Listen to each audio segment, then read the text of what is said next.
Toxic behavior patterns, we've all encountered them at some point in our lives, and if we're being honest, we've probably even exhibited them ourselves at some time or another.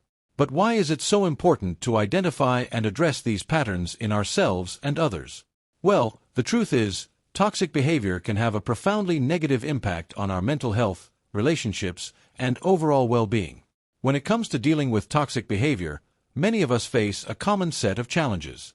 Firstly, we often struggle to recognize the behavior as toxic in the first place, especially if it's coming from someone we love or care about. Secondly, we may feel unsure about how to address the behavior, or whether we should even bother. Thirdly, we can become emotionally drained or even traumatized by the experience, making it difficult to know how to move forward.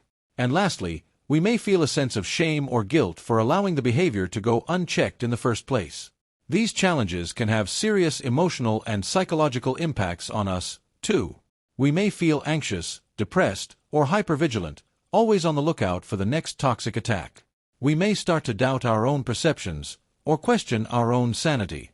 And we may even begin to internalize the toxic behavior, wondering if we're somehow to blame for the way we're being treated. But here's the thing, we're not alone in this struggle. And we don't have to be held back by the toxic behavior of others.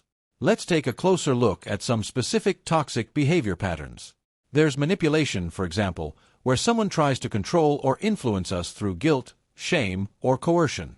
Then there's gaslighting, where someone denies or distorts reality to make us question our own memories or perceptions. And let's not forget passive aggression, where someone expresses negative feelings indirectly, often through subtle behaviors like sulking or procrastination. These patterns are often used to maintain power and control over others, and they can be incredibly damaging to our self-esteem and our relationships. But the good news is that, once we're aware of these patterns, we can start to recognize them and take steps to protect ourselves. Recognizing toxic behavior patterns can be incredibly empowering, too. It allows us to set boundaries, prioritize our own needs, and cultivate healthier relationships. It helps us to develop a stronger sense of self, and to communicate more effectively with others. And it gives us the confidence to stand up for ourselves, and to say no to behavior that's unacceptable.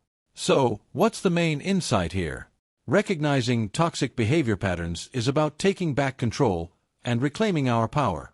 It's about realizing that we don't have to tolerate behavior that's harmful or abusive. And it's about choosing to surround ourselves with people who uplift and support us, rather than draining and depleting us. Remember, awareness is the first step to change. So keep an eye out for these patterns in your own life, and don't be afraid to speak up when you see them. Thanks for watching. Don't forget to like and subscribe for more content, and I'll see you in the next one.